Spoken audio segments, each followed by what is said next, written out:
The world before memory. There was a time when the world itself seemed to awaken from a long and frozen dream. The year was not counted in calendars or kingdoms, but in the quiet rhythm of ice retreating, of rivers carving new veins through the land. The glaciers had begun to melt, and from beneath their cold tombs, the earth breathed again. It was 10,000 BC, an age the textbooks call primitive, yet the stones tell another story. Across the still wet plains of Anatolia, men gathered around fires that burned brighter than their fear. They were hunters, gatherers, wanderers, and yet somehow they began to build. Not shelters, not mere walls, but temples, circles of carved stone that reached toward the stars, monuments to something they could see or remember, but not explain. How could people who had barely learned to farm carve 10-ton pillars with perfect symmetry? How could they align them with celestial events that only the most advanced astronomers would understand millennia later? Archaeology calls it coincidence. Myth calls it memory. We now know this age by one name, Göbekli Tepe, a hill that hid a temple older than Egypt, older than Sumer, older than the wheel itself. Its builders had no metal tools, no beasts of burden, no written words, and yet their architecture rivaled anything the Bronze Age could imagine. When German archaeologist Klaus Schmidt uncovered its stones in the 1990s, he described it as a time capsule deliberately buried by its own creators. But why would the first architects in human history build something so vast, only to seal it forever beneath layers of sand and bone? Was it protection, ritual, or a warning to the future? Each pillar at Göbekli Tepe bears carvings, foxes, vultures, serpents, scorpions, etched with obsessive precision. Some point to the constellations, others seem to tell a story of a great event in the sky, perhaps the memory of a cataclysm. To the untrained eye, they are mere symbols. But to the ancients, they were language, the first geometry of the divine. And yet, Göbekli Tepe is not alone. In the last few decades, similar megalithic complexes have begun to surface. Karahan Tepe, Nevelachori, and others, all dating to the same mysterious epoch. Each one pushes back the timeline of civilization, defying every rule we thought we understood. For decades, historians told us that agriculture gave rise to temples, but these stones whisper the opposite. Perhaps the temples came first, and faith itself gave rise to civilization. It's a notion that rewrites human history, because if true, it means the spark that birthed our cities did not come from survival, it came from remembrance. Of what, though? Ancient legends from Sumer to Egypt, from the Andes to the Pacific, speak of a time when the gods walked among men, beings who taught architecture, astronomy, and sacred law. They were the first teachers, the architects of the dawn. Could Göbekli Tepe have been their altar? Or was it the memory of a far older world, a civilization erased by flood and fire whose echoes became our myths? Archaeologists resist the idea, but every year the evidence grows. Advanced engineering where none should exist, astronomical precision before telescopes, and artistic sophistication at the supposed dawn of humanity. The story of 10,000 BC is no longer a tale of cavemen and crude tools. It is a whisper from the deep past, asking us to remember what we have forgotten. But the stones alone cannot speak. To understand who built them and why, we must journey further back, into a landscape half buried by time, a world of shifting skies, dying ice, and the first glimmer of consciousness. Because before there was history, there was memory. And somewhere in that memory, the first architects still wait to be rediscovered. But what if Göbekli Tepe was not the beginning, but the end of something far greater? Echoes beneath the dust. But what if Göbekli Tepe was not the beginning, but the end of something far greater? The question lingers like dust caught in sunlight, Because when archaeologists brushed away the soil of that Anatolian hill, they didn't just uncover the earliest known temple, they uncovered a paradox. Göbekli Tepe appears fully formed.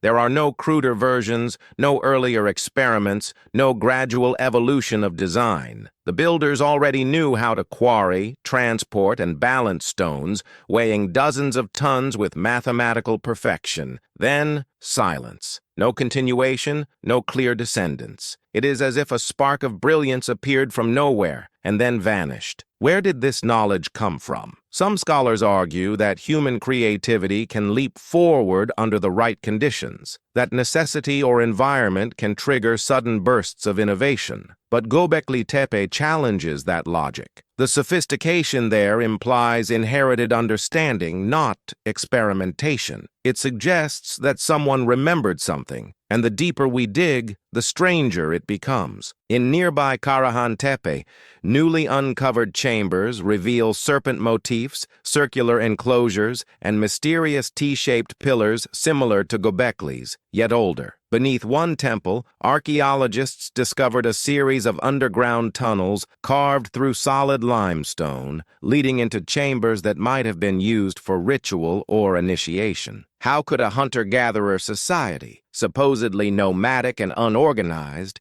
invest such effort into stone architecture? Why build underground at the dawn of human culture unless there was something above or beyond they feared? Some ancient texts may hold clues. In the Sumerian king list, the earliest rulers are said to have reigned before the flood. Their cities, names, and measurements stretch across tens of thousands of years, far beyond human lifespans. The priests who later copied these records claimed they were preserving memory, not myth. And what about the Egyptian Zep-Tepi, the first time, when the gods descended and built in stone before the Nile carried its first cities? Or the Andean Viracocha, the bearded teacher who emerged after the flood to rebuild humanity's knowledge? Every continent carries the same echo of builders who appeared suddenly, taught geometry, and vanished. It's easy to dismiss such tales as allegory, but the stones disagree, because wherever these myths point, we find the same signature, a command of the sky.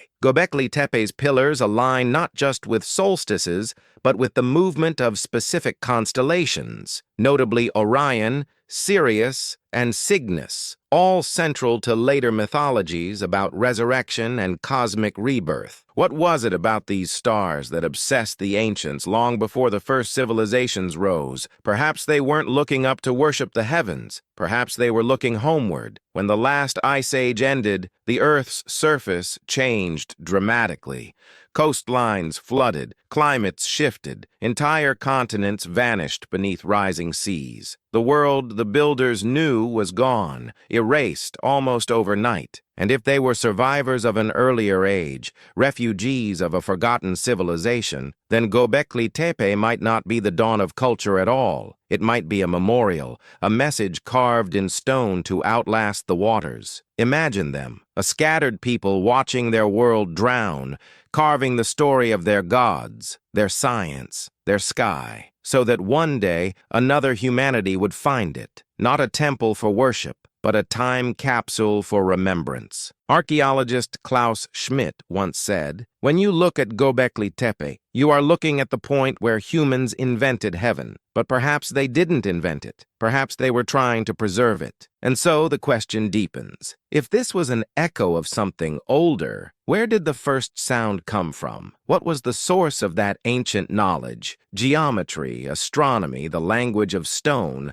that appears complete from its very first expression? To find it, we must travel even further back, before the flood, before the ice melted, into an era the Earth itself seems to have tried to erase, because the truth may not lie on the surface at all. It may still sleep beneath the dust, waiting for us to remember. And somewhere, Beneath those buried layers, archaeologists would soon find evidence of a story that predates all known civilization, a discovery that would shake the timeline of humanity itself. The builders before the flood. And somewhere beneath those buried layers, archaeologists would soon find evidence of a story that predates all known civilization, a discovery that would shake the timeline of humanity itself. Before the flood, the Earth was a very different place. The map we know, the shape of continents, the lines of coast and desert, did not exist. Gigantic ice sheets covered much of the northern hemisphere,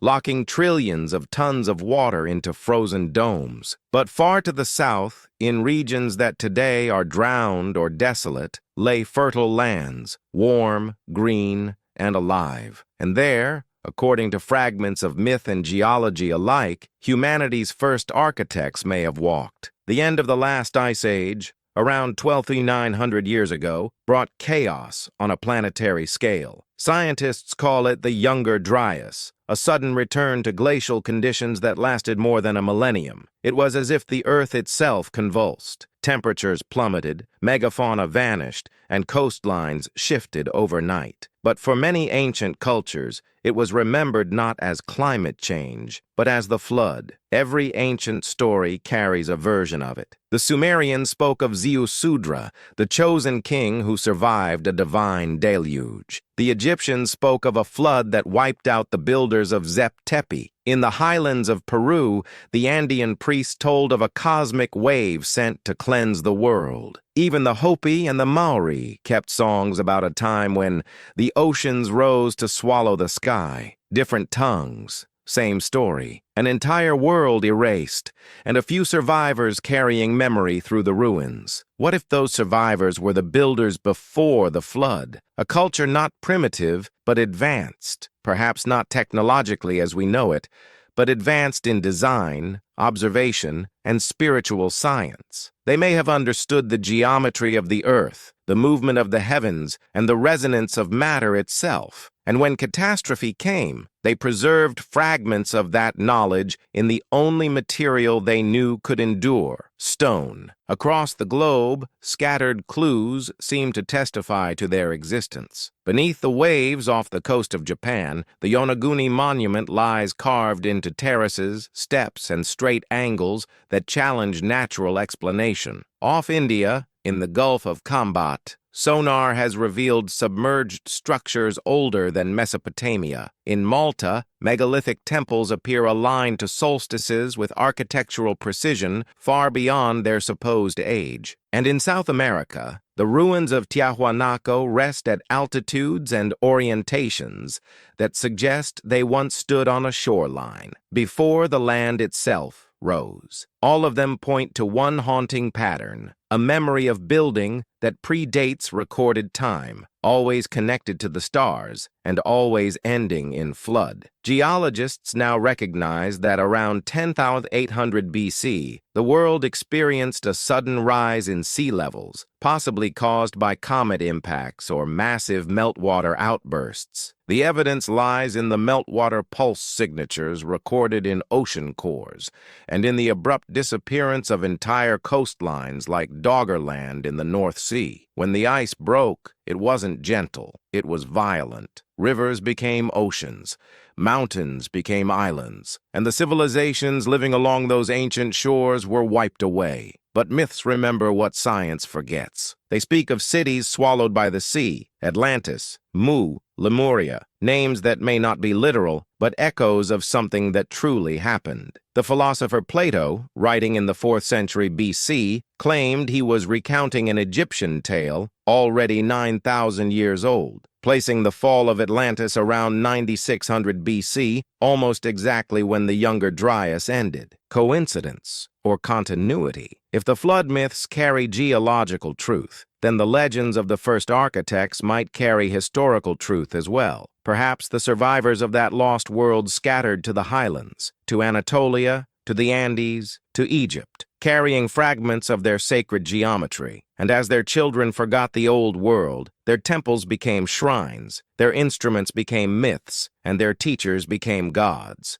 Göbekli Tepe could then represent not a beginning, but a reconstruction. The attempt of survivors to rebuild the sacred order from memory. They built what they could remember. They carved the animals that once roamed their drowned lands. They mapped the stars that guided their ancestors across the rising seas. And they buried it all, perhaps to protect it, perhaps because they knew the cycle would come again. Modern science is only now beginning to admit what ancient stories always knew. The world has ended before, and if it ended once, it can end again. But before that flood, before the ice melted and memory turned to myth, there was a people who understood the earth in ways we still cannot. To know them, we must look not to the cities that survived, but to the ruins that never should have existed. And deep in those ruins, carved in perfect silence, lies a message that has endured 12,000 years, a language of stone waiting to be decoded. The language of stone.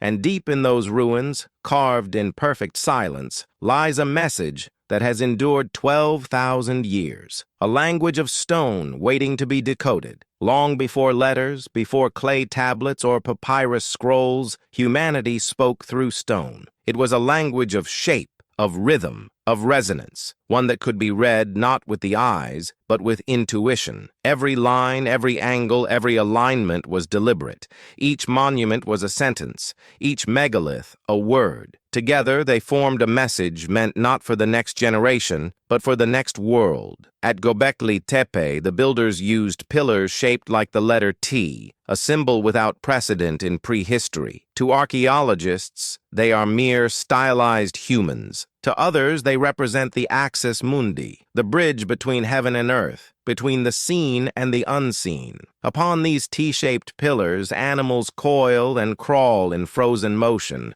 serpents twisting into spirals, vultures stretching their wings toward the sun, scorpions poised at the edge of the underworld. Each image repeats across continents and millennia, appearing again in Egypt, in Sumer, in the Andes, and even on Easter Island. How could the same symbols arise across such vast distances and ages unless they all came from a shared origin? It's almost as if an ancient lexicon was scattered across the world, waiting to be remembered. The serpent, for instance, appears everywhere. In Mesopotamia, it is Ningishzida, guardian of the celestial gates. In Mesoamerica, it becomes Quetzalcoatl, the feathered serpent of knowledge. In Egypt, it is Mehen, the coiled protector of Ra's solar bark. And in Göbekli Tepe, it slithers across the pillars, weaving through constellations as if marking a map of the heavens. To the ancients, the serpent was more than an animal. It was frequency, the wave of creation, the vibration between worlds. The builders also left behind geometric codes, circles, triangles, and perfect alignments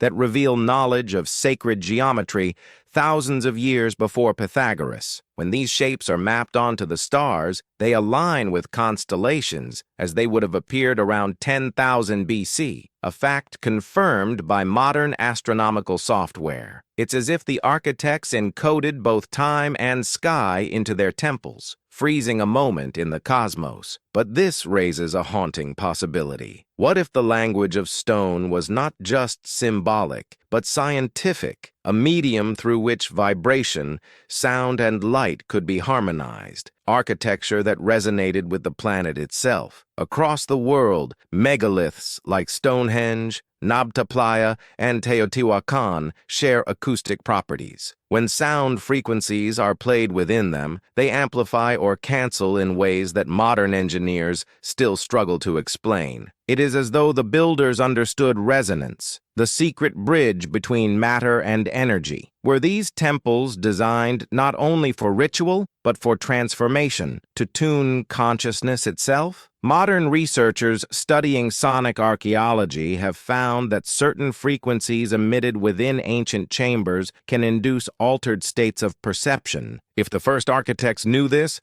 then perhaps their monuments were not only observatories or shrines, but machines, harmonizing stone, sound, and spirit in ways we are only beginning to rediscover. The carvings of vultures and constellations at Göbekli Tepe could therefore be more than decoration. They may encode astronomical data, marking the precession of the equinoxes or signaling a cataclysmic event in the sky. And if that's true, then their builders were scientists of memory, encoding their world's final warning in an immortal material. Some researchers even suggest that the layout of the entire site mirrors the celestial vault, with each enclosure representing a different epoch in the sky's slow rotation, a stone record of time itself. The builders may have been telling future generations, "This is when the heavens fell," but few today can still read that language. We have forgotten how to hear through silence, how to see meaning in geometry. We look at the stones and see superstition. They looked at them and saw eternity. The farther we travel into prehistory,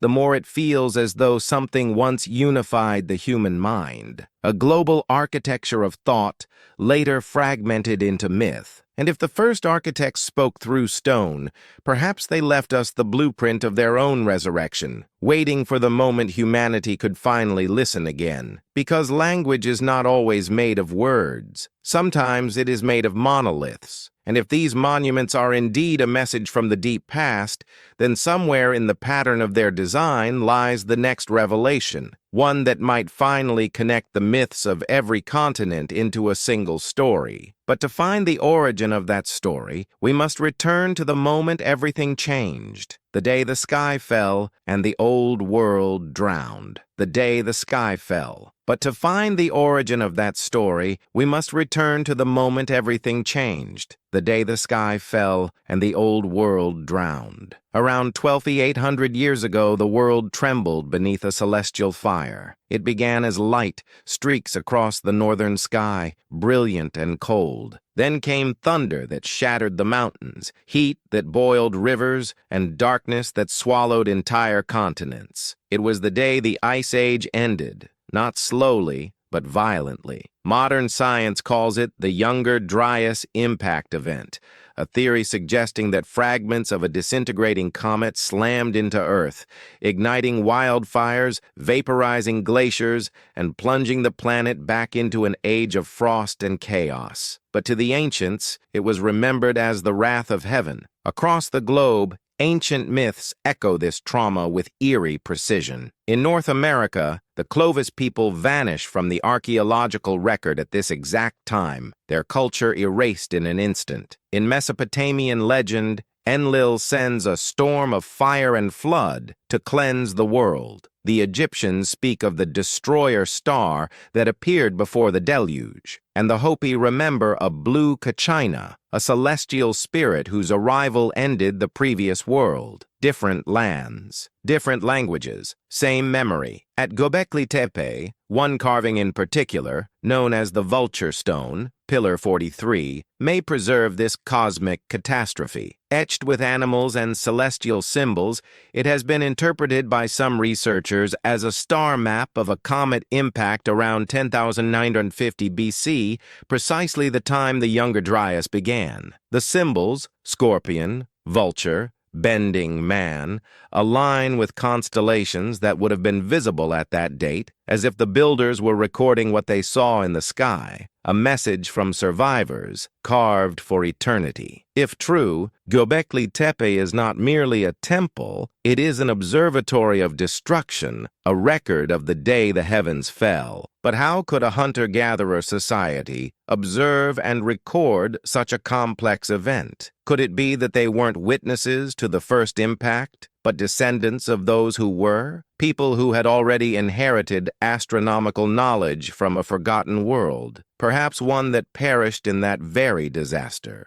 As the comet fragments struck the ice sheets of North America, they released unimaginable energy, the equivalent of millions of nuclear bombs. Meltwater floods surged across continents, raising sea levels, submerging coastal cities, and erasing any record of human civilization that might have existed before. What we call mythology could be the last whispers of survivors, the final memory of the sky's betrayal. And yet, out of that ruin, something miraculous happened. Human consciousness changed. Before the Younger Dryas, we see only scattered tribes, crude tools, transient shelters. After it, we see the birth of architecture, astronomy, agriculture, and ritual, the spark of civilization itself. It's as though the trauma awakened something dormant in the human mind, a collective remembrance, or perhaps a calling to rebuild what was lost. Could this cataclysm have been the true origin of myth, not fantasy, but memory encoded in story? If the first architects were survivors of that night, then their monuments were not acts of creation, but acts of resurrection. They built not to begin a new age, but to honor the world that came before. And they would remember it in stone,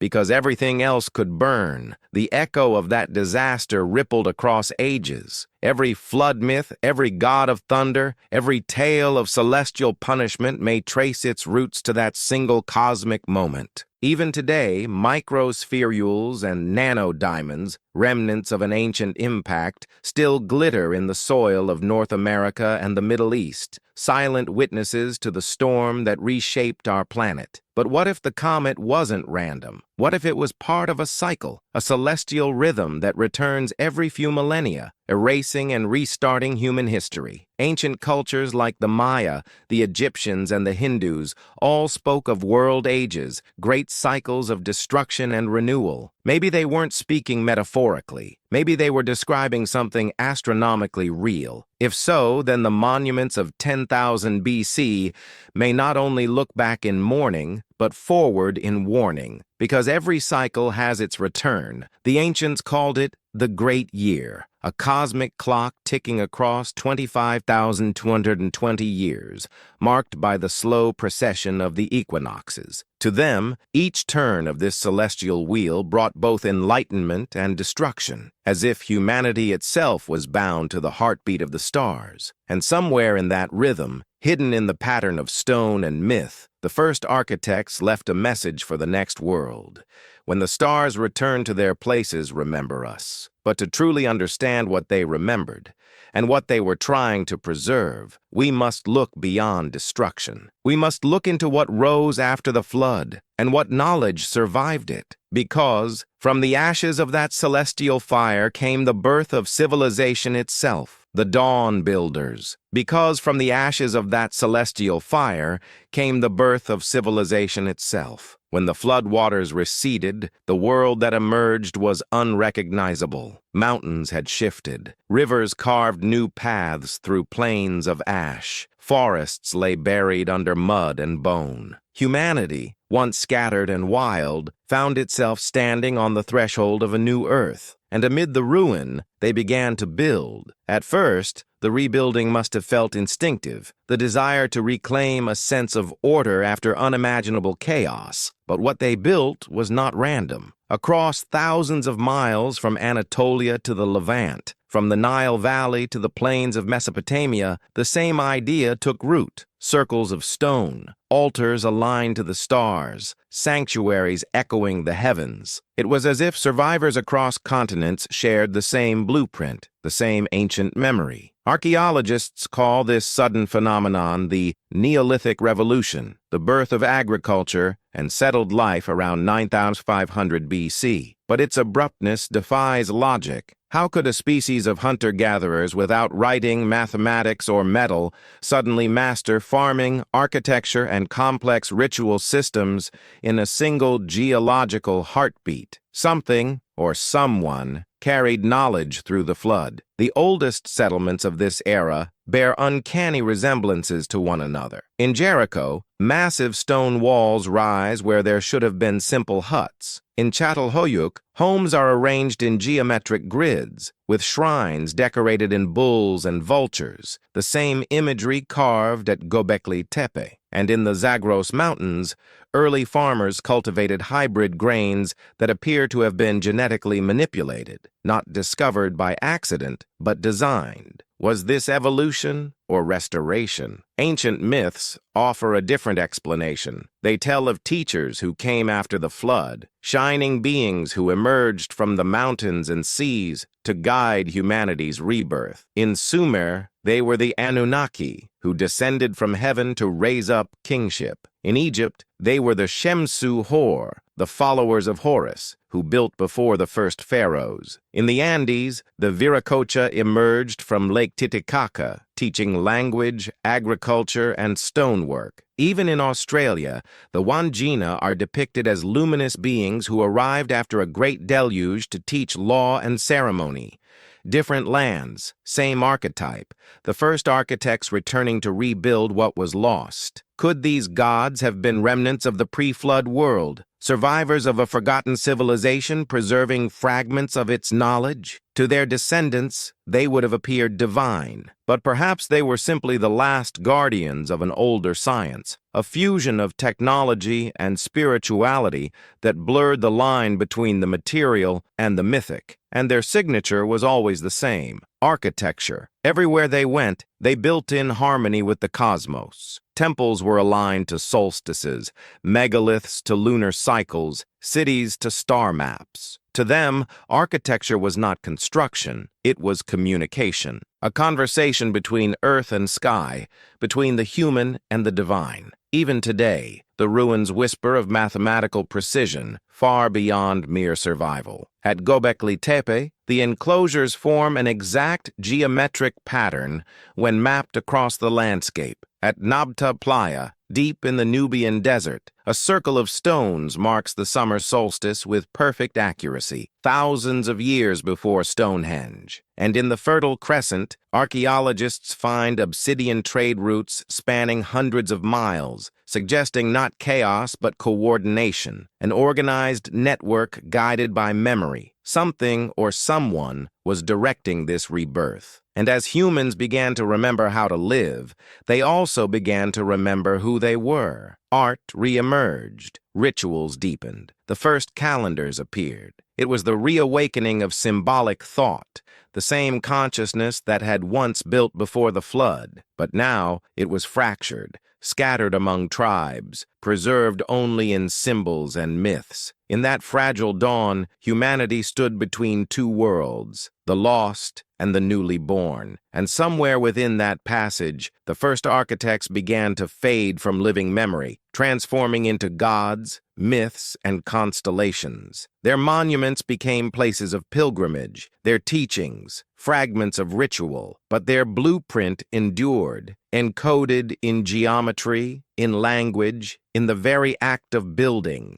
Because every wall, every temple, every city ever raised since that time has carried the same silent principle: to bring heaven down to earth. The story of 10,000 BC is not about beginnings, but about remembering, a civilization trying to rebuild the sky it once knew. But among the ruins of that rebirth, archaeologists would soon find something even stranger: signs that the same ancient intelligence was working across continents that were never supposed to have met. The global blueprint. But among the ruins of that rebirth, archaeologists would soon find something even stranger: signs that the same ancient intelligence was working across continents that were never supposed to have met. At first glance, the ruins of prehistory seem scattered, isolated cultures rising and falling with no connection. But look closer, and a pattern emerges, a pattern so deliberate, so universal, that it defies coincidence. Across the globe, the earliest monumental structures,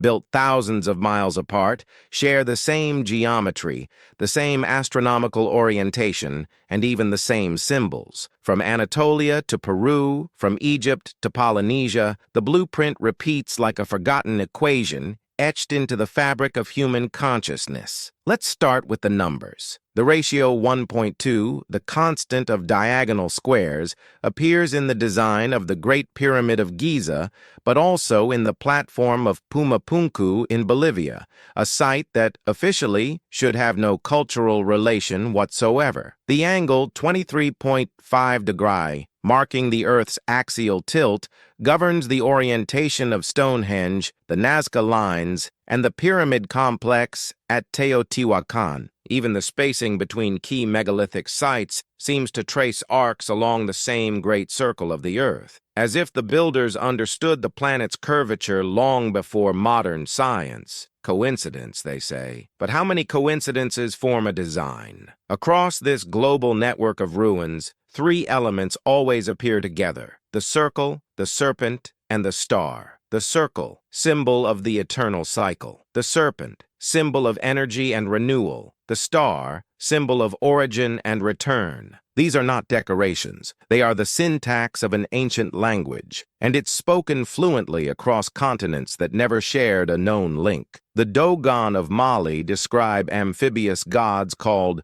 the Nomo, who descended from Sirius, the same star system revered in ancient Egypt and aligned at Göbekli Tepe. The Olmec and Maya built step pyramids oriented to equinox sunrises, just as the Sumerians and Egyptians did millennia earlier. The Inca of the Andes and the Hittites of Anatolia both used polygonal masonry, stones fitted with such precision that even modern engineers marvel at the technique. Why do cultures separated by oceans share identical architectural DNA? Perhaps they inherited it from the same source. The survivors of the flood, the first architects whose knowledge radiated outward as the earth healed. Maybe the global blueprint was not a cultural contagion, but the memory of one world splintered into many. And the more we decode, the more we see the fingerprints of a lost order. The alignment of the Giza pyramids mirrors the belt of Orion, a constellation sacred across cultures. The Nazca lines of Peru, when overlaid with sky maps from 10,000 BC, form an astronomical chart matching Göbekli Tepe's celestial design. The megalithic temples of Malta echo the same spiral motifs as the carvings in Turkey, both linked to solar and lunar cycles. This isn't random, it's intentional. A world once united by sacred geometry. Some call it Atlantis, others the mother civilization. But whatever name it bore, its memory survives in the angles of stone and the rhythm of myth. Perhaps the first architects were not trying to create art or shelter,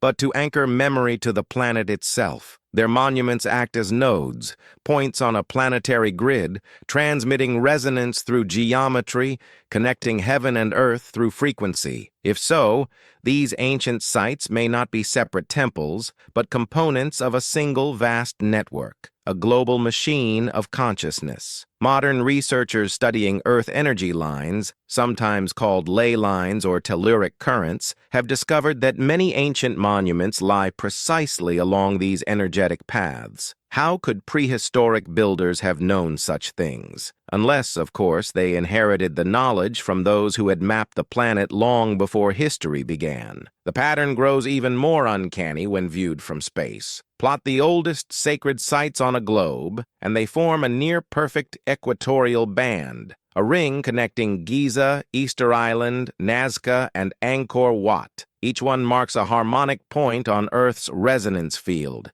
each aligned to the same celestial ratios. It's as if the ancients were not building for survival, but for synchronization, tuning the planet itself to a cosmic frequency. Could the first architects have understood something we've forgotten? That the Earth is not just a world, but a living instrument? And if they tuned it once, perhaps their work was meant to be heard again, when the stars realigned and the cycle renewed. The blueprints are still there, scattered across deserts and jungles, whispering to anyone who will listen. And though mainstream archaeology calls it coincidence, the stones disagree. They speak with mathematical certainty, with the elegance of design, with the memory of a lost hand guiding them. Because architecture, at its oldest, is not invention, it is remembrance. And soon, as we follow the trail of this global geometry, we'll find the first clues that the architects were not only builders, but astronomers, watchers of the heavens whose true work lay written in the stars themselves. the astronomers of the dawn. And soon, as we follow the trail of this global geometry, we'll find the first clues that the architects were not only builders, but astronomers, watchers of the heavens whose true work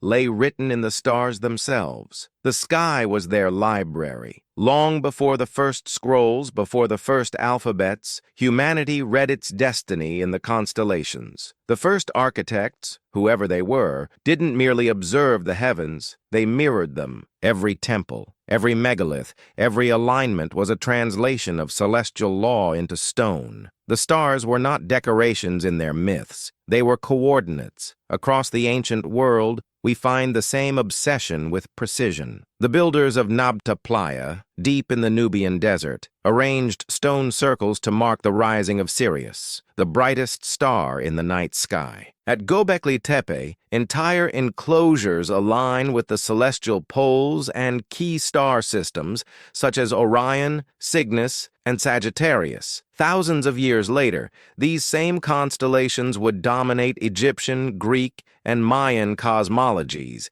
as if the heavens themselves had been mapped by one ancient hand and passed down across civilizations. This was not superstition, it was science wrapped in myth. The ancients understood the movement of the equinoxes, the precession of the Earth's axis, the rhythm of celestial ages, a cycle lasting nearly 26,000 years. They tracked the slow drift of the constellations as the North Star shifted, as though watching the ticking of a cosmic clock. They called this the Great Year, and they believed that humanity's fate rose and fell with its turning. But how could Neolithic people with no telescopes and no written language have measured such vast spans of time? Because they didn't just observe the heavens, they inhabited them. To the first architects, the sky was not above, it was within the earth. The land itself was a mirror of the cosmos, every mountain a star, every river a celestial path. By aligning temples and cities to these star patterns, they believed they were harmonizing human life with the pulse of the universe. This concept, as above, so below, would echo across Egypt, Greece, and Hermetic philosophy thousands of years later. But its roots are far older, buried in the minds of those first astronomer builders who looked up at a shattered sky after the flood and vowed never to forget its lessons. In Egypt, this memory became the myth of Osiris and Orion, the resurrection of a god mirrored in the rising of a star. In Sumer, it was Anu and the heavens, a cosmic order mirrored in royal architecture. In Mesoamerica, it became the feathered serpent, descending each equinox along the pyramid of Kukulkan, a serpent of sunlight and time itself. Each story, each monument, tells the same truth. The ancients built the sky into stone so that heaven could never again fall upon the earth unnoticed. Modern researchers have confirmed that many ancient sites act as celestial calendars, marking solstices, equinoxes, and even lunar standstills with astonishing accuracy. At Stonehenge, the midsummer sun rises directly over the heel stone. At Machu Picchu, the Temple of the Sun captures the solstice dawn through a window carved with surgical precision. At Teotihuacan, the Avenue of the Dead aligns to the setting of the Pleiades, a cluster revered across cultures as the home of the gods. The Pleiades, or the Seven Sisters, appear again and again in myths around the world. The Greeks, the Aborigines, the Hopi, the Japanese, the Maya, all tell of beings who came from that star cluster to guide or test humanity. Why that constellation? Why the same number, 7, in every version? Perhaps it's coincidence, or perhaps it's remembrance, a celestial address etched into our collective soul. And at the heart of this ancient astronomy lies an even deeper mystery, the transmission of knowledge through cycles. The first architects may have believed that when the stars returned to their former positions, humanity itself would awaken, remembering who we once were and what we once knew. Every temple, every alignment, every myth may be a timer, counting down to that cosmic return. If that is true, then our own age, when the constellations drift once more into the positions they held around 10,000 BC, may be the moment the clock completes a full turn. a moment of remembering. The ancients built for eternity not because they feared death, but because they understood recurrence. Civilizations rise and fall, but the stars endure. And in their eternal pattern lies the blueprint of the human journey, from chaos to knowledge, from flood to fire, from silence to song. But the stars held another secret, one that tied heaven and earth together not through faith, but through geometry. And it was this secret, preserved in angles and shadows, that the first architects used to encode the most profound knowledge of all, the measure of the earth itself. And when that measure is revealed, the myth of coincidence will vanish, replaced by the undeniable proof that someone, long before recorded history,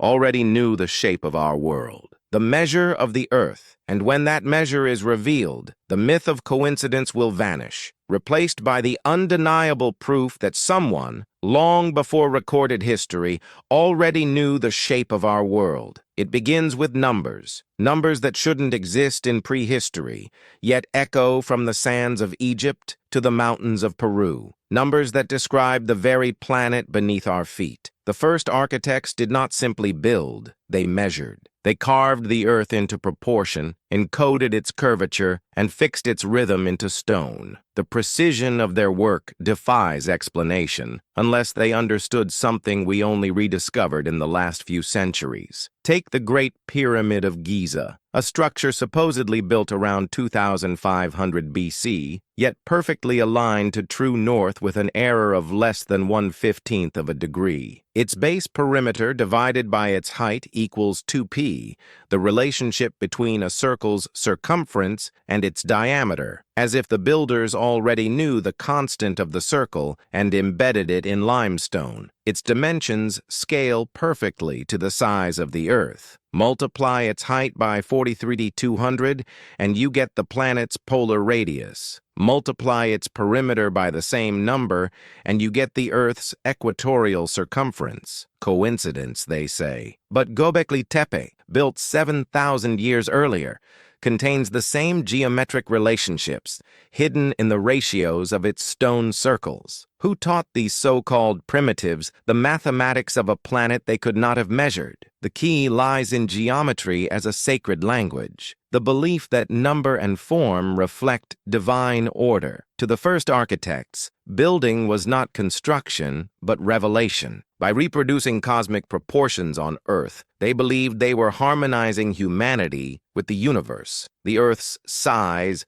its tilt, even its orbital rhythm, all became sacred constants, expressed through stone. Consider this. The angle of the Great Pyramid's slope, 51.84°, mirrors the latitude of Göbekli Tepe when converted through precessional alignment models dating back to 10,000 BC. In other words, the geometry of Egypt's crown monument may have been inherited from an older system, one already established in Anatolia thousands of years before the pharaohs. But the mystery deepens. Ancient structures across the world seem to encode base 60 mathematics, the same sexagesimal system later used by the Sumerians, a system still used today in our 360-degree circle and our 60-minute hour. How did a mathematical language appear simultaneously in Sumer, Egypt, and the Indus Valley, cultures supposedly separated by thousands of years and miles? Because it didn't begin with them. It began with those who measured the Earth before the flood. Geodesy, the science of mapping the planet, demands precise understanding of latitude,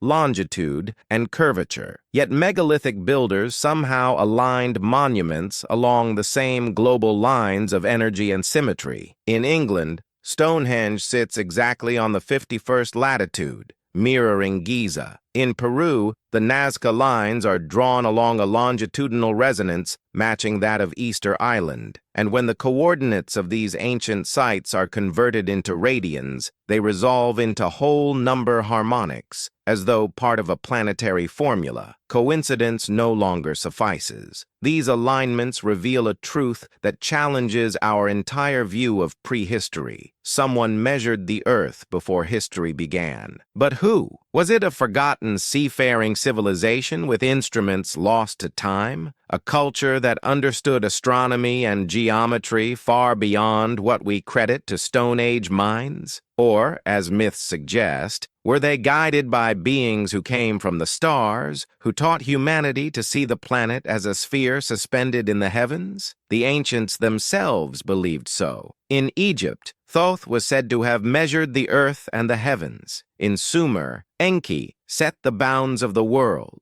In Mesoamerica, Quetzalcoatl measured the lands after the flood. Different names, same act, the measurement of the earth. This knowledge could not have arisen in isolation. It required generations of observation, precise instruments, and a worldview that saw the planet as a whole, something we achieved only after circumnavigation and satellite imaging. And yet the evidence stands carved in stone, immutable and patient. It is as if the first architects wanted us to rediscover the truth, to prove to ourselves that the knowledge was real, not through belief, but through mathematics. Because numbers do not lie, they endure, they remember. Perhaps this is the real reason the ancients built in megaliths, not just to survive time, but to survive forgetting. The stones still speak their formula, waiting for those who can read the code. And if we listen long enough, we begin to hear the rhythm they echo, the pulse of a living world mapped by hands that once knew its every measure. But where did that knowledge come from? And could it have been passed through a lineage of initiates, guardians of a science that bridged heaven, earth, and something beyond, the keepers of the hidden science? But where did that knowledge come from? And could it have been passed through a lineage of initiates, guardians of a science that bridged heaven, earth, and something beyond? After the flood, after the cataclysm that erased the first world, there were those who remembered. Not in words, not in books, but in ritual, in symbol, and in the geometry of sacred space. They were the keepers, the stewards of what remained from the time of the first architects. Throughout ancient traditions, we find their shadows, secret orders that guarded knowledge too dangerous or too divine for the uninitiated. In Egypt, they were the followers of Horus, said to have ruled before the first dynasty, preserving the wisdom of Thoth. In Mesopotamia, they became the Apkallu, the 7 sages sent by the gods to restore civilization after the deluge. In Greece, they were remembered as the Atlanteans, whose remnants became the priests of Sais and the oracles of Delphi. And across the ocean, the Amautas of the Andes carried the same role, teachers of astronomy and architecture who appeared suddenly as if out of nowhere. Every culture, every age, the same story repeats. A catastrophe, a rebirth, and a hidden brotherhood that remembers the lost science. Their temples were not mere sanctuaries, they were machines of memory. By preserving precise alignments, harmonic ratios, and sacred numbers, they encoded the essence of a vanished worldview. They were not worshiping gods, they were transmitting data, the blueprint of the cosmos expressed through ritual geometry. Each initiate who entered these places of power became a living link in an unbroken chain stretching back to 10,000 BC, perhaps even earlier. Consider the mystery schools of Egypt. Their initiates were taught the language of light, the same hieroglyphic code that emerged fully formed with no sign of evolution. They studied geometry, music, astronomy, the very disciplines the first architects mastered. The priests of Heliopolis, Thebes, and Abydos claimed to inherit their knowledge directly from Thoth, the measurer of the earth. The same figure who appears in Sumer as Enki, in Greece as Hermes, and in later tradition as Mercury, always the messenger between worlds. Coincidence or continuity? In ancient Sumer, the 7 Apkallu were said to emerge from the sea, half human and half fish, bearing tablets of wisdom. Their names, translated, mean things like "He who perfects the plans of heaven and earth," and "He who teaches the foundation of cities." These are not myths of hunters or farmers. They are memories of architects and engineers, masters of planning, measurement, and cosmic law. Their sudden appearance, their disappearance after the flood, and their symbolic connection to water all echo the same archetype, the returning teachers of the drowned world. This idea would later evolve into the concept of mystery schools, guarded by initiates and transmitted in secret across millennia, from the Magi of Persia to the Pythagoreans of Greece, and eventually into the alchemical brotherhoods of the Renaissance. Every one of them claimed lineage from an older order, a source of light that predated written history. The Hermetic texts, written thousands of years later, still whisper of this ancient science. As above, so below. As within, so without. The miracle of the one thing. It is the same philosophy carved into Göbekli Tepe, into the Great Pyramid, into the temples of Angkor and Chavin. A single truth, refracted through time, that all creation mirrors the cosmos, and that by understanding one, we may reach the other. But not all keepers preserved the light in purity. Some guarded it as power. In later ages, this knowledge became fragmented, politicized, even weaponized. The sacred geometry that once united heaven and earth was turned into architecture of empire, ziggurats, obelisks, cathedrals, and monuments designed to dominate rather than to harmonize. The message was never lost, only hidden, layered beneath centuries of control. Still, fragments of the old order survived, encoded in the myth of the lost Golden Age, in the dream of Atlantis, in the cryptic numerology of temples and cathedrals. Even today, traces of that geometry linger in our cities, our symbols, our art. The blueprint of the first architects continues to shape us, whether we know it or not, because what they built was not merely material, it was psychological. They constructed within the human soul the idea that order, proportion, and meaning can bridge the divine and the mortal, that the world is not chaos, but design. Perhaps that was the greatest legacy of the keepers. Not the temples, not the pyramids, but the conviction that knowledge itself could survive the end of worlds. And yet, if such knowledge truly passed from age to age, who were its final inheritors? And could they have left behind clues hidden in the foundations of the civilizations we call our own? To answer that, we must follow the trail into the birth of recorded history, when the shadows of the first architects began to take human form once again. The rise of the divine kings. To answer that, we must follow the trail into the birth of recorded history, when the shadows of the first architects began to take human form once again. By 3500 BC, something extraordinary was unfolding. Humanity, once scattered and tribal, had begun to gather into cities, vast, organized societies governed not by chiefs or elders, but by beings who claimed descent from the gods themselves. They were called divine kings, and their rule marked the rebirth of a memory nearly lost to the flood. From the fertile plains of Sumer to the floodplains of Egypt, from the Indus Valley to the highlands of the Andes, civilizations appeared almost simultaneously,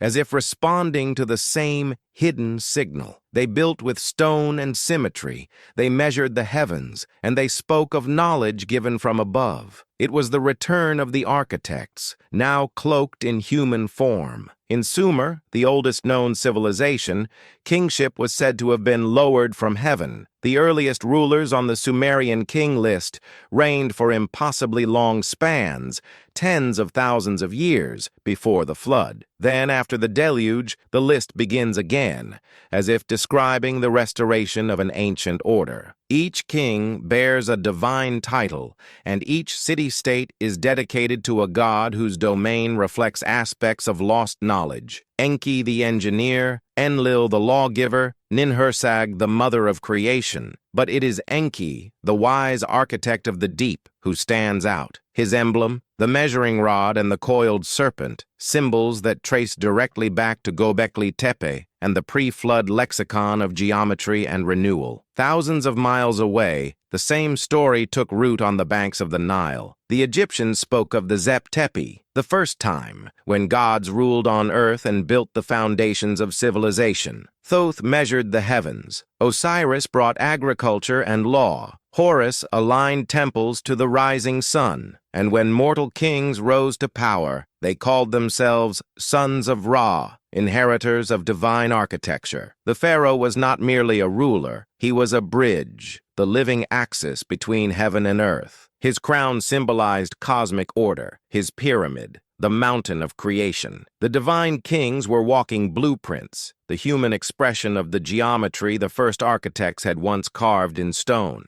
The same archetype appears again and again. In India, the Deva Rajas claimed celestial ancestry and built cities aligned to star maps. In China, the Son of Heaven ruled by mandate from the stars. In the Andes, the Inca traced their bloodline to the sun itself. Everywhere kings rose not by conquest, but by cosmic inheritance, claiming to continue a forgotten pact between humanity and the heavens. What were they continuing? Perhaps not power, but purpose. The mission of re-establishing harmony between earth and sky. They built not only palaces, but temples, always in the same geometry, always aligned to the heavens. They became both rulers and astronomers, priests and engineers. The first architects had become the divine administrators of a reborn world. And yet, within that continuity lies a paradox. As knowledge passed from myth to institution, purity became hierarchy. The keepers of wisdom became kings, and what was once universal became sacred property of the elite. The divine right to rule was born, and with it, the separation of the human and the divine. Still, the symbols endured. The Ankh,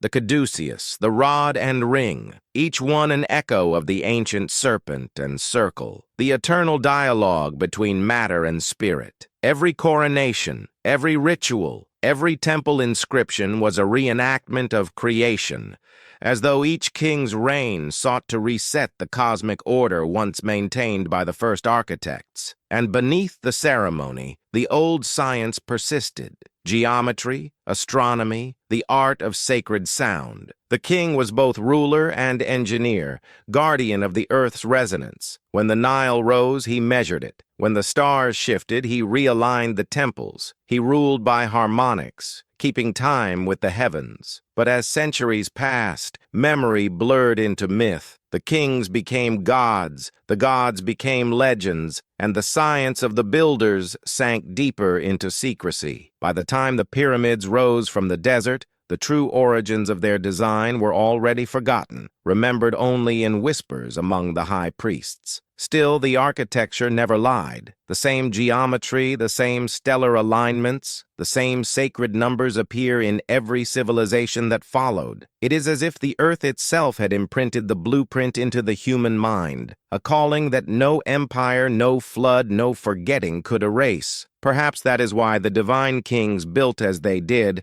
not to assert dominion, but to echo eternity, to preserve through empire the language of the stars. But as civilization rose toward its golden age, shadows began to gather. The kings would not be the only ones to inherit the legacy of the first architects. Others, hidden, wandering, and nameless, would take the ancient knowledge underground, guarding it through the fires of history. And in those hidden brotherhoods, the forgotten wisdom of 10,000 BC would wait once more for the next great turning of the stars, the secret brotherhoods of light. And in those hidden brotherhoods, the forgotten wisdom of 10,000 BC would wait once more for the next great turning of the stars. When the temples fell silent and the last divine kings surrendered to time, the light did not vanish. It merely descended beneath the surface into the crypts and catacombs of civilization. The knowledge of the first architects was not destroyed.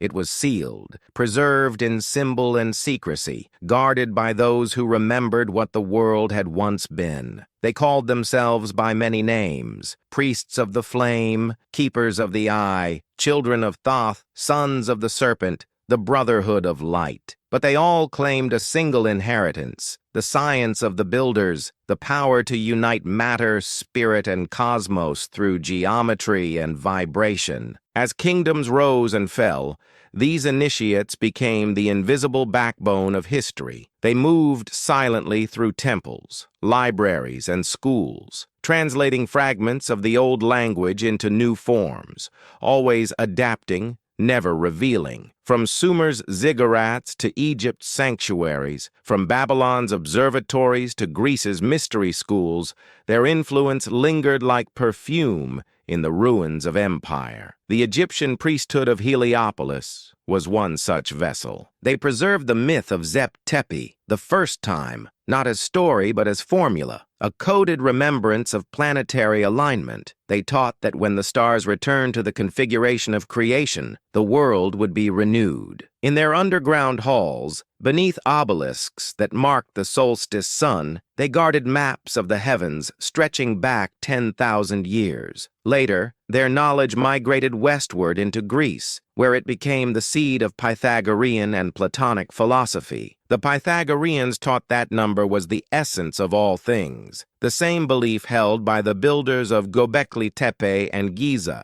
Plato, inheriting these mysteries, spoke of Atlantis not as myth, but as memory, describing its fall as a warning from a cycle the ancients once understood. In these brotherhoods, science and spirituality were never separate. The study of the stars was an act of worship. The crafting of sound, proportion, and light was a form of prayer. They believed that truth was not taught. It was transmitted through resonance between teacher and student, echoing the harmony of creation itself. By the time of Alexandria, this current of light had become an underground river flowing beneath every known culture. It surfaced in the Hermetic texts, which whispered, "The all is mind, the universe is mental, to know the cosmos, know thyself." It flickered again in alchemy, where symbols of transformation mirrored the rebuilding of the post-flood world. Lead into gold, darkness into illumination, chaos into order. And when the fires of conquest swept across the Mediterranean, the initiates carried their secrets eastward, into Persia, India, and Tibet, where echoes of the same star knowledge reappeared in Vedic and Tantric traditions. Always the same core remained: the earth as a living organism, the stars as reflections of higher law, geometry as the bridge between human and divine. The builder's legacy had become a philosophy disguised as mystery, a way of remembering without revealing. To the uninitiated, their symbols looked like myth. To the wise, they were equations of the cosmos. Even the medieval cathedrals of Europe, Notre Dame, Chartres, Rosslyn, were built by masons who traced their lineage to this same current. Their blueprints concealed harmonic ratios and astronomical alignments identical to those of ancient Egypt and Sumer. The rose windows of Chartres mirrored the sun disk of Ra. The labyrinth on its floor echoed the coiled serpent of the first architects. Across thousands of years, the language of stone never stopped speaking. And yet, for all their secrecy, the brotherhoods knew the truth could not be hidden forever. They believed that time itself was a spiral, that every age must descend into darkness before light could rise again. When humanity forgot the pattern of heaven, it was their duty to protect it until the next dawn. Perhaps that is why so many myths speak of a return of the gods or a reawakening of the lost wisdom. These phrases were not prophecies of divine intervention.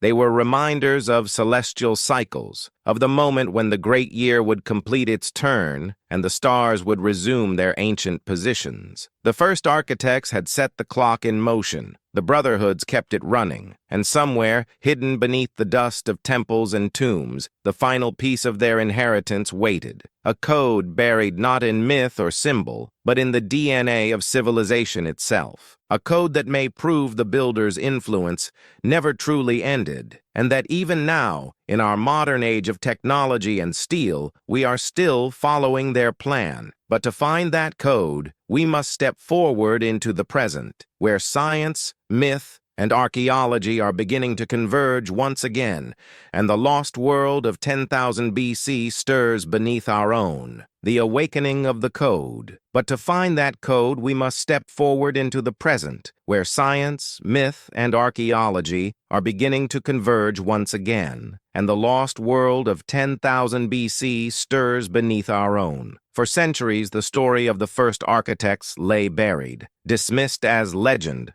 sealed behind the walls of academia. But in the last few decades, technology has begun to peel back the layers of time, revealing patterns that even the ancients would have called sacred. From the orbit of satellites to the precision of ground-penetrating radar, the Earth itself has started to speak again, and what it's revealing feels less like discovery and more like remembrance. The revolution began quietly. In the late 20th century, satellite imagery exposed massive geometric formations hidden beneath deserts and jungles, alignments invisible from the ground. In Egypt, researchers identified vast substructures under the Giza Plateau, chambers that might predate the Old Kingdom by thousands of years. In South America, LiDAR scanning stripped away rainforest canopies to reveal entire cities, roads, pyramids, and canals aligned to the solstices. And in Turkey, near the now legendary Göbekli Tepe, new sites like Karahan Tepe, Sefer Tepe, and Taslı Tepe emerged, each one older, each one stranger. It was as though an invisible hand had once drawn an entire civilization across the earth,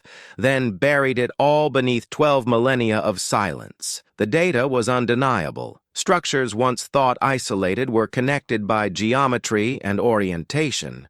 Temples aligned not only with stars, but with each other, across continents, across oceans. And when mapped on a global scale, these alignments formed intricate spirals and grids that echoed the same mathematical constants found in ancient architecture: F, the golden ratio, P, and 2. The planet was beginning to reveal its blueprint, the very code the ancient brotherhoods had sworn to protect. But here lies the paradox. The more science uncovered, the more myth seemed to make sense. Legends once dismissed as fantasy began to align with geological and astronomical data. The flood myths matched meltwater pulses in the fossil record. Atlantean timelines overlapped with the Younger Dryas catastrophe. Even the star alignments in ancient temples matched constellations, as they would have appeared precisely around 10,500 BC, the date Plato gave for the fall of Atlantis. Coincidence or confirmation? In 2017,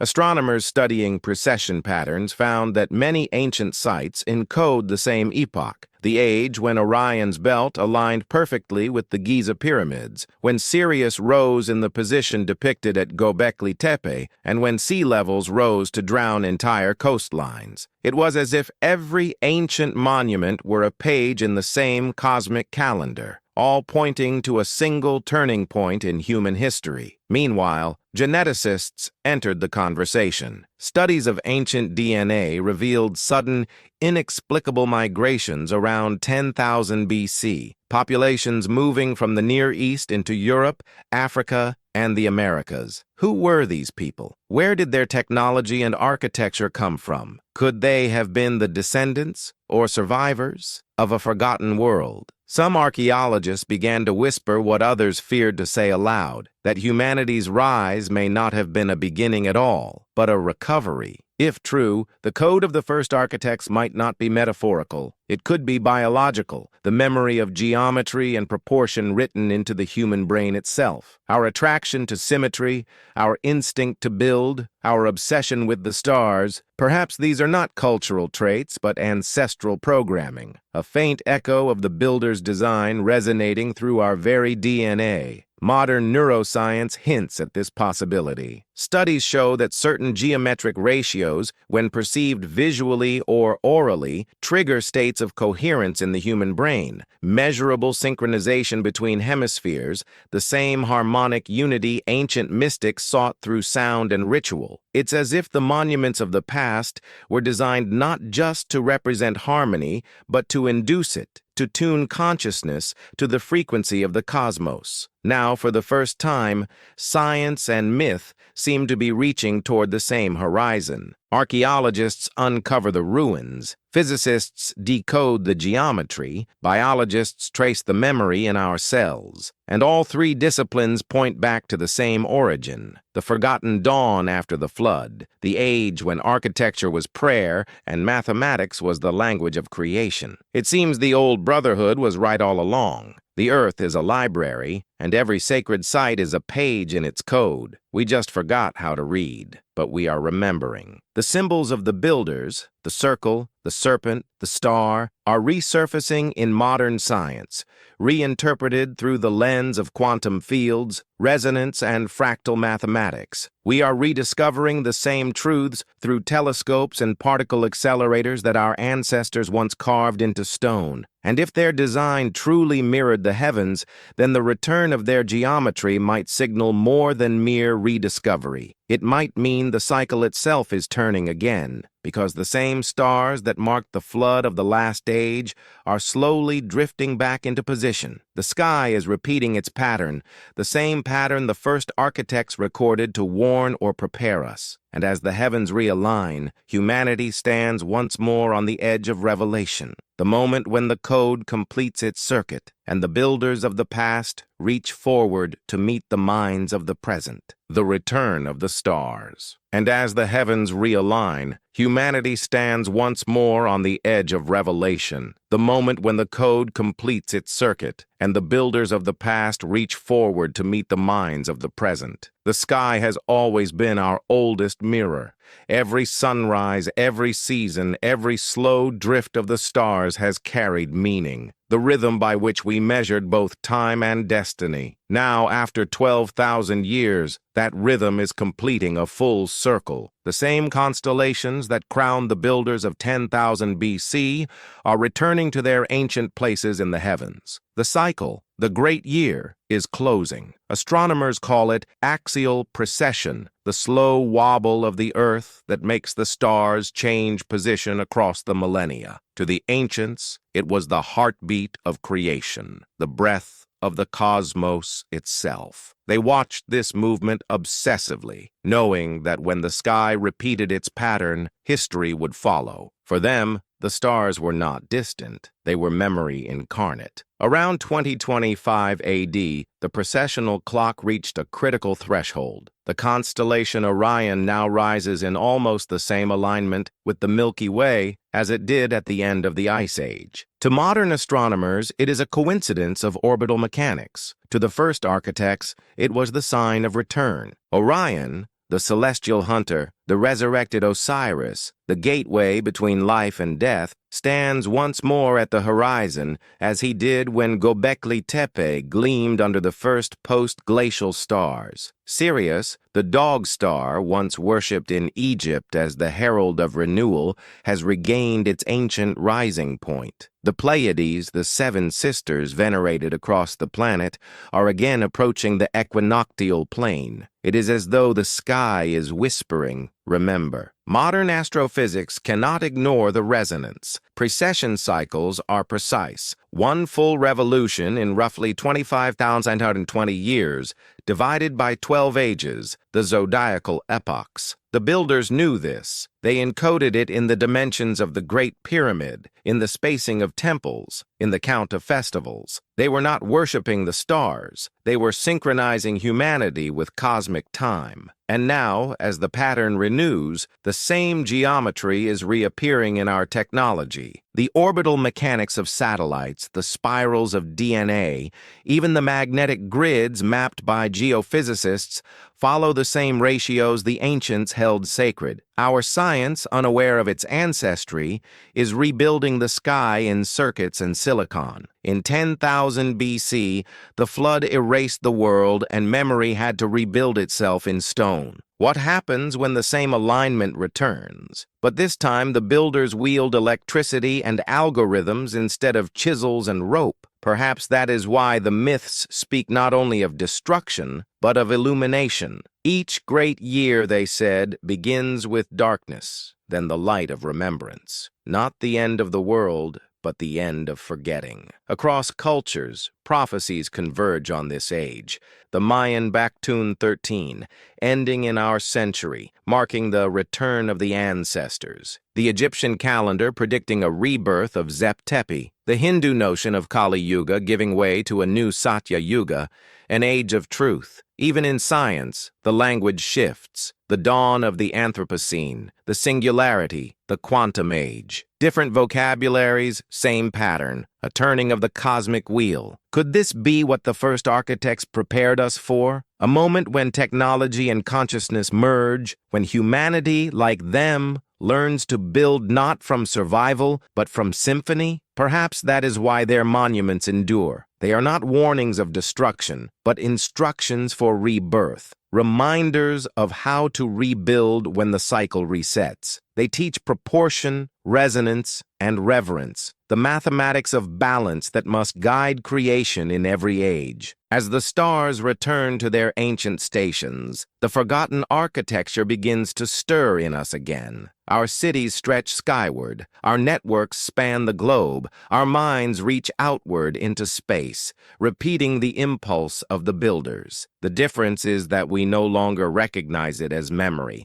We call it progress. But progress and remembrance may be the same thing, the universe teaching itself its own design once more. The sky above Göbekli Tepe is the same sky above our satellites tonight. The pattern has come full circle, and in that perfect symmetry lies both prophecy and choice, to repeat the fall or to complete the design. For the stars have returned, and with them the architects awaken, not as gods in the heavens, but as echoes within us, urging us to remember what we were always meant to build next. The architects within for the stars have returned, and with them the architects awaken, not as gods in the heavens, but as echoes within us, urging us to remember what we were always meant to build next. Perhaps the greatest secret of the first architects was never hidden in stone or sky. It was hidden within the human mind, the only temple capable of outlasting the flood, the fire, and the ages. Every monument they left was not a message to the future, but a mirror for the soul, a reminder that the architecture of the cosmos exists inside us. For thousands of years,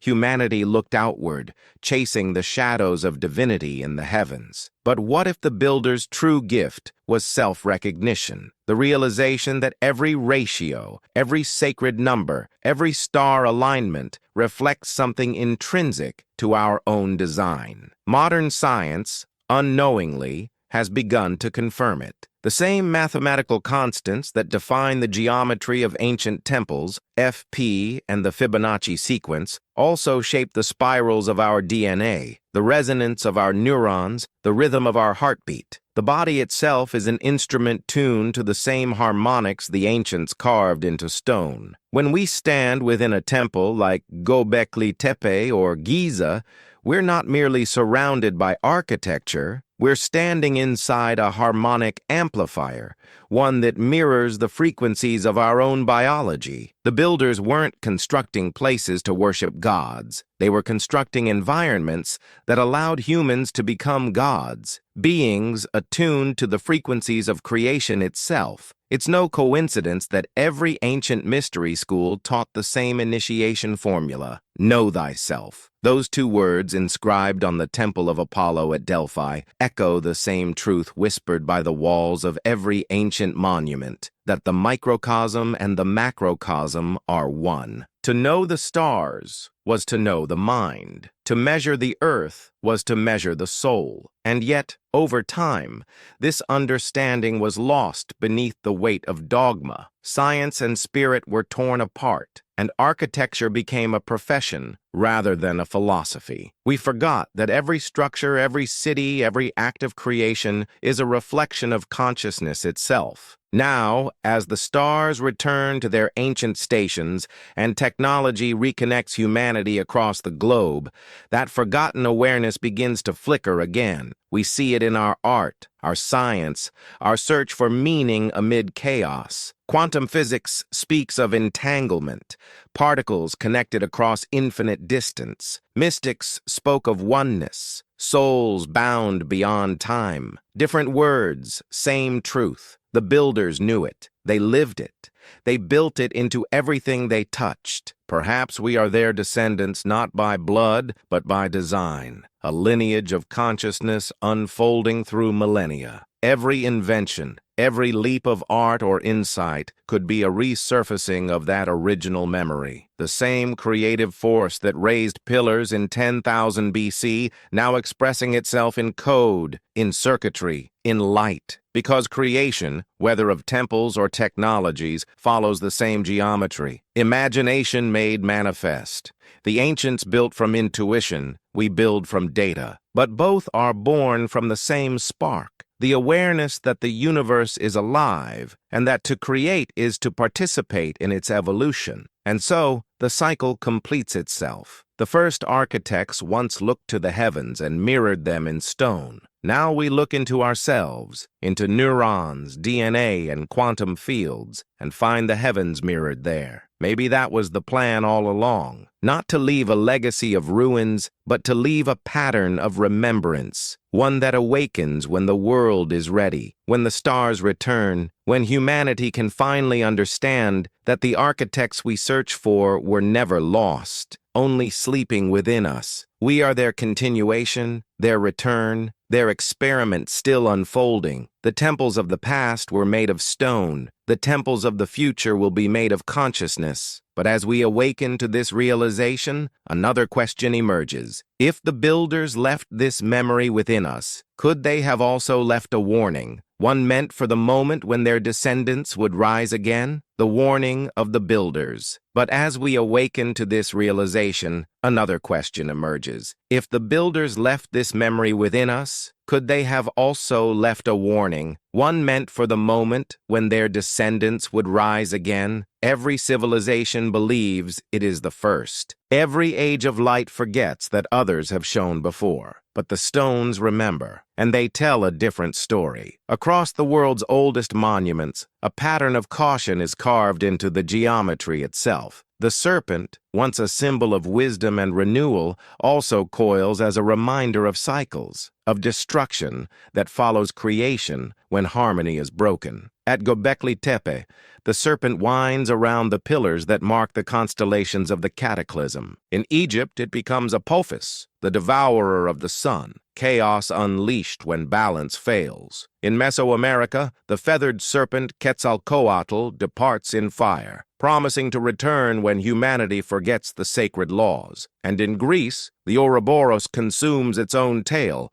warning that creation and destruction are one motion. Perhaps these weren't just myths. Perhaps they were memories of warning. The builders understood cycles, not just of stars, but of consciousness. They knew that knowledge without balance breeds catastrophe, that geometry without reverence becomes domination, that the same intelligence capable of building temples can also build weapons, cities, and machines that unmake the world. Their message was simple but eternal. Remember the pattern, but not the pride. When the first age fell, it wasn't because they lacked knowledge. It was because they misused it. They turned the sacred science inward, into control, into hubris, into the illusion of mastery over the very forces that sustained them. The flood that followed was not punishment from gods. It was consequence, nature reasserting equilibrium. Every legend of a lost civilization carries the same moral beneath its myth. Atlantis drowned because its wisdom turned to arrogance. The Tower of Babel fell because it tried to reach heaven without understanding it. Even the myths of the Maya and the Hopi speak of previous worlds destroyed not by divine wrath, but by imbalance, by forgetfulness. And now, as the cycle repeats, we find ourselves at the same precipice. Our technologies mirror the myths. We split the atom. We edit the genome.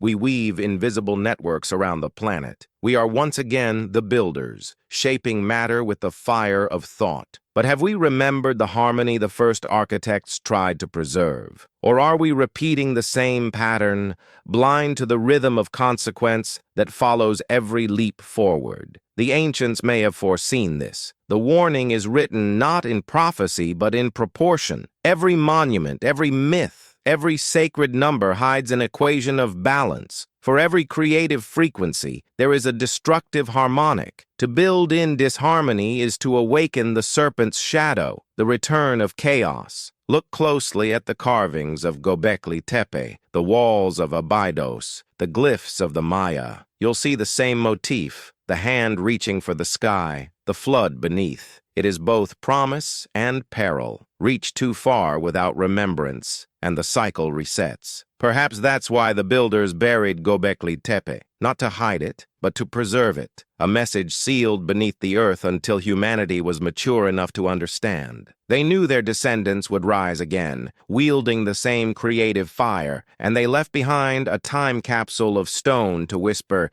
"Build, but build with harmony. Create, but remember consequence." The flood myth, the serpent, the alignment of stars, all converge on the same truth, that civilization is not a linear ascent, but a spiral, rising and falling with each age of memory and forgetting. And now, as the heavens return to their former pattern, the cycle offers a choice: to repeat the fall or to transcend it. The builder's greatest warning was not about the end of the world, it was about the end of wisdom. They wanted us to know that knowledge is not evolution, understanding is. To build without awareness is to awaken the same forces that once swept their world into myth. We stand at the threshold they once faced, with the power to reshape nature, to command energy, to transcend the planet itself. The same gift that once drowned the old world now hums in our circuits, our cities, our machines. And yet, within this peril lies potential. For what they failed to achieve, we might finally fulfill. If we can remember the harmony behind the geometry, the humility behind the science,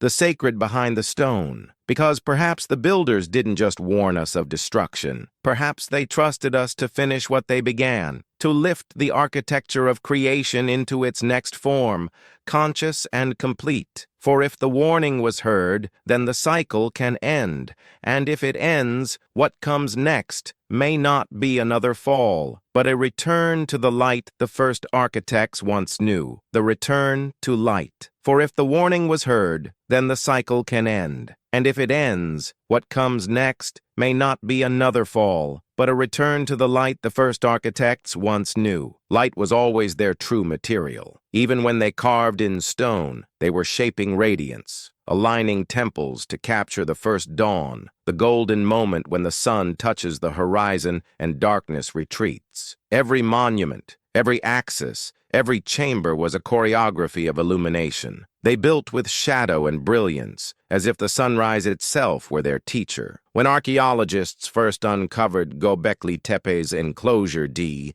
they noticed something almost poetic. At the equinox, the morning sun passes through the eastern gate and strikes the central pillars, flooding the sanctuary in gold. It is the same moment the builders of Egypt later recreated at Abu Simbel, when light enters the temple only twice a year to awaken the statues of the gods. It is the same light that the Inca captured at Machu Picchu, the same solar precision that still ignites the stones of Stonehenge. Different continents, same conversation with the sun. To the first architects, light was not metaphor, it was memory. It carried the code of life, the rhythm of creation. To walk in light meant to remember the unity of all things, the perfect harmony between heaven and earth. That was their enlightenment. Not mystical escape, but awareness. Not transcendence, but alignment. In our own time, we chase the same thing through other means. Our telescopes collect the faint light of distant galaxies. Our quantum physicists speak of photons as the building blocks of reality. We are rediscovering what the ancients lived, that all matter is condensed light, that consciousness itself may be luminous. The first architects knew this long before equations gave it language. They built light into form, just as we now turn light into information. Fiber optics, laser data, the very glow of our digital age. Perhaps this is the ultimate symmetry. Their temples gathered the dawn to awaken the soul.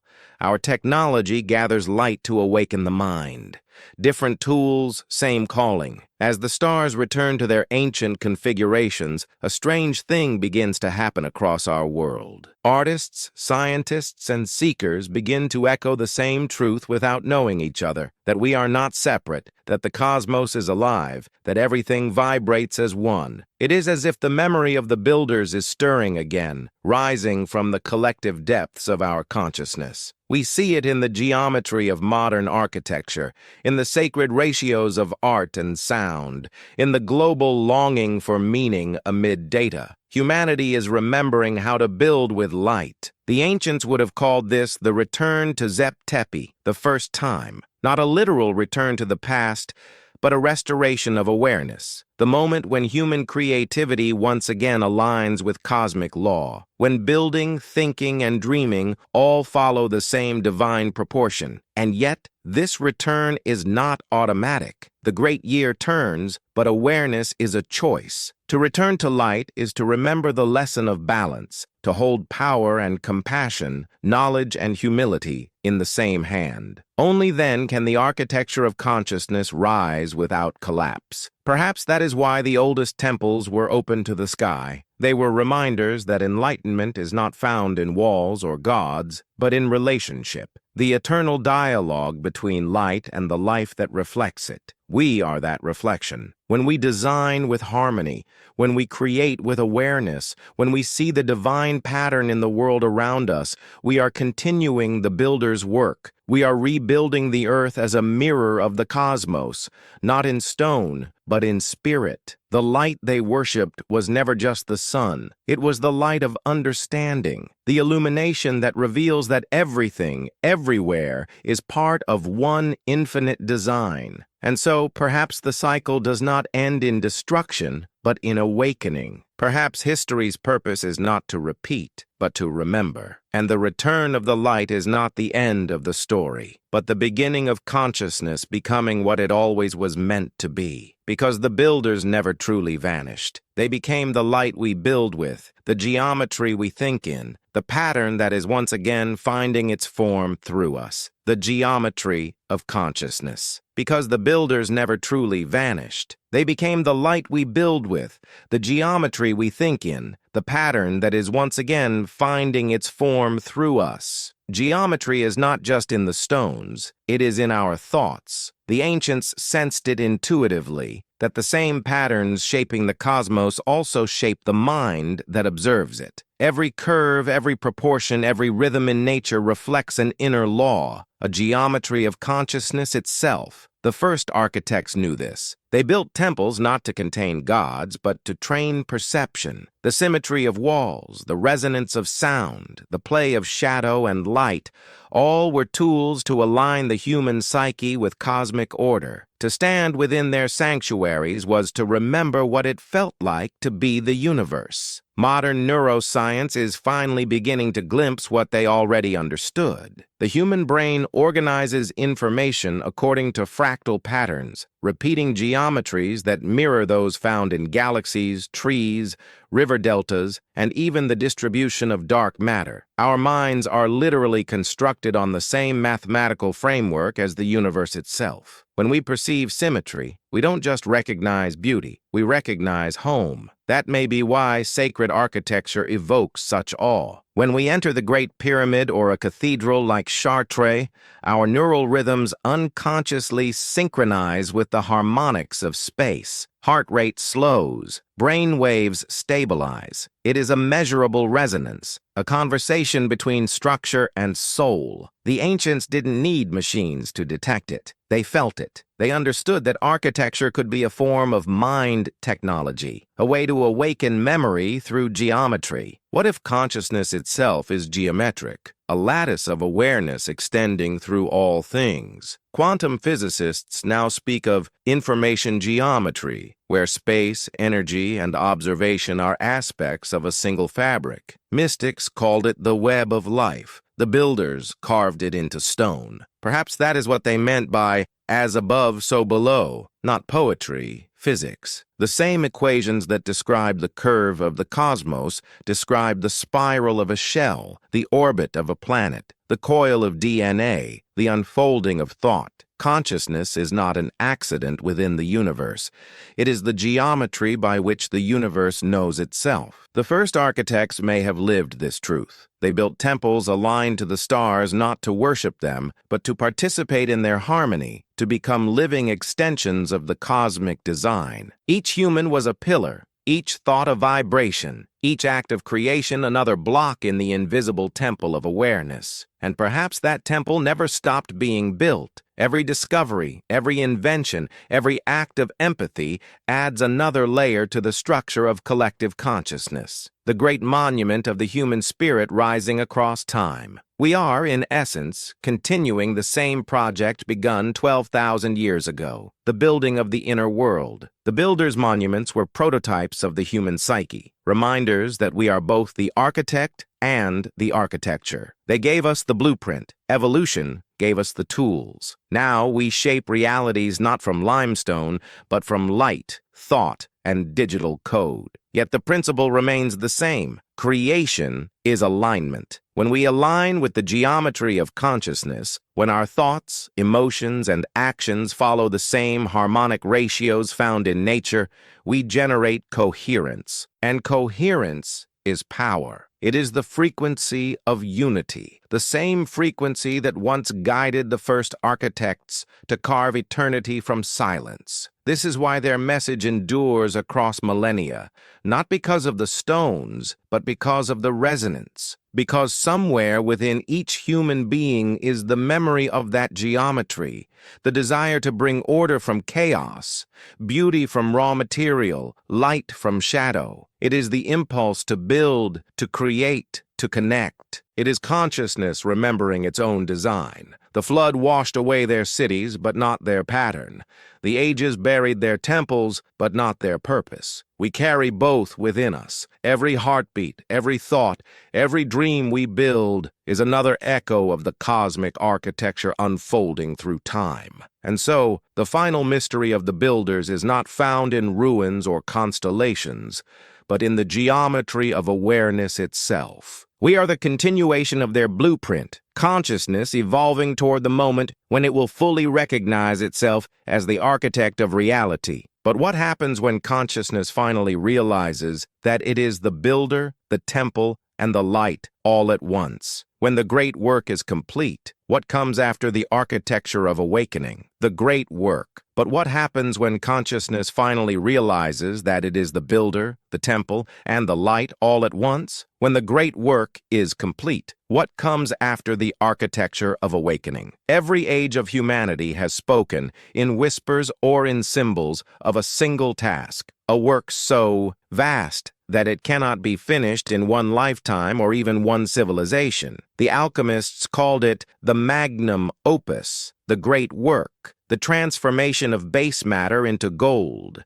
of ignorance into illumination. But the ancients knew the gold was never metal. It was consciousness refined. The first architects began that work in the only way the newborn world could understand, through matter. They carved in limestone what they perceived in light, shaping geometry as a ladder back to the stars. Each temple was an instruction, each pillar a reminder. Evolve toward coherence, become the pattern you worship. Now, thousands of years later, that same work continues, not with chisels and hammers, but with ideas, art, and technology. Every scientific discovery, every piece of music, every act of compassion is another brick in the invisible cathedral of the human spirit. We have inherited their blueprints without knowing it. We are the builder's hands reborn in circuits and code. The great work, then, is not about reaching heaven. It is about integrating it. It is about bringing the cosmic order down into the everyday, the sacred hidden in design, the divine embedded in data, the infinite breathing through the finite. To live consciously is to build consciously. To build consciously is to continue the great work. The alchemists described 3 stages of transformation: nigredo, the blackening, chaos and dissolution; albedo, the whitening, purification and remembrance; rubedo, the reddening,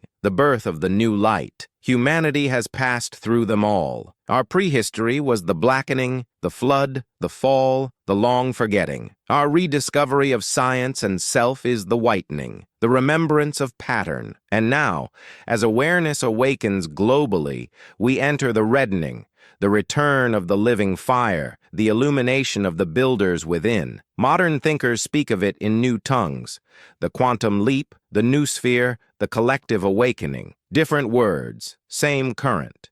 Consciousness refining itself until the observer and the observed become one. The builders called this the union of the two lands, the merging of heaven and earth. It was their final formula, carved on temple walls as the meeting of sun and serpent, of human and divine. Perhaps the great work was never a goal, but a process, a spiral of creation ascending through ages. Each cycle rises higher than the last, carrying fragments of wisdom upward, refining the raw into the radiant. We are not the end of that spiral. We are its present turn, the point where memory becomes momentum. In every generation, the great work asks the same question: can we build without forgetting why we build? Can we use our fire to enlighten, not consume? If we can, then the builder's legacy fulfills itself, their warning heeded, their dream realized. Maybe the great work is not about building anything new at all. Maybe it is about seeing that everything has already been built, that the universe itself is the completed temple, and consciousness is the light that walks within it. When that realization dawns, creation and creator dissolve into one act, awareness knowing itself as form and formlessness together. This is the true philosopher's stone, the moment when matter remembers it is light, and light remembers it is matter. The first architects began the great work by turning thought into stone. We will finish it by turning stone back into thought, by awakening the geometry of spirit that built the cosmos in the first place. And when that awareness becomes collective, when humanity at last remembers what it truly is, the cycle that began in 10,000 BC will close, not in flood or fire, but in illumination, because the great work is not about creating paradise. It is about recognizing that paradise was the blueprint all along, waiting for us to see it, to live it, to build it into every moment of our being. The eternal blueprint. Because the great work is not about creating paradise, it is about recognizing that paradise was the blueprint all along,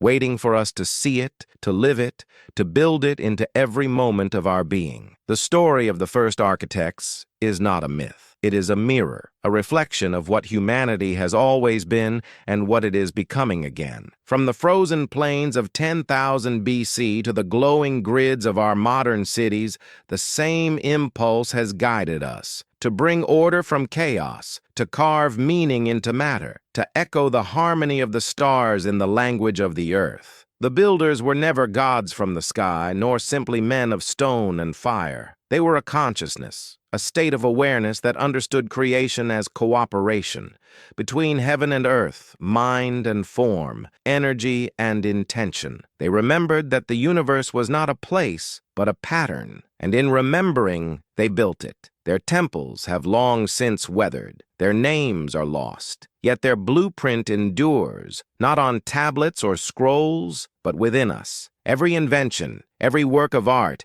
every moment of empathy is the continuation of their design. We are their unbroken line, the living geometry of their dream. When the ancients aligned their monuments to the stars, they weren't only mapping the heavens, they were mapping us, the potential of human consciousness to mirror the cosmos. Each pillar, each ratio, each alignment was a seed planted in time, waiting for the moment when we would remember how to read it. That moment is now. Today, our tools are digital instead of stone. Our cathedrals are networks of light instead of limestone. But the intention is the same: to connect, to understand, to create coherence in chaos. We are relearning what they knew, that technology, like architecture, is sacred when guided by wisdom, destructive when built from fear. The builder's final message is written between both worlds: create with awareness. The eternal blueprint is not fixed. It is alive. It evolves through every mind that remembers, every hand that builds with love instead of dominance, every civilization that chooses balance over conquest. Its proportions exist not in temples, but in relationships between human and nature, heart and intellect, science and spirit. When those harmonize, the architecture of paradise emerges not as myth, but as reality. Look again at the ancient symbols: the circle, wholeness; the serpent, energy, motion, rebirth; the star, origin and return. Together they describe a single truth: that creation is a cycle of remembering. The builders wrote this truth in stone so we could one day live it in consciousness. Now the circle turns once more. The stars of the first dawn shine again in our sky. The same geometry hums in our machines, our art, our very DNA. It is not coincidence. It is continuity. We are the next chapter of the same equation, the next builders of the same eternal temple. What they began with stone, we continue with thought. What they remembered through myth, we rediscover through science. And when the two unite, knowledge and wisdom, matter and spirit, the world will once again reflect the harmony from which it was born. Perhaps that is the destiny of every civilization, not to reach the stars, but to become them, luminous, aware, and endlessly creative. For in the end, the true monument of humanity will not be the pyramids, or the cathedrals, or even the cities that glitter beneath the night sky. It will be consciousness itself, radiant, remembering, eternal. And so the story that began in 10,000 BC does not end. It continues wherever awareness awakens to its own design, wherever a mind looks at the stars and feels them stir inside the heart. Because the architects were never lost. They are us, the builders of memory, the keepers of light, the dreamers of worlds yet to come. The blueprint remains, infinite and unfolding, the silent promise that creation is not finished, and that every dawn is the first dawn again.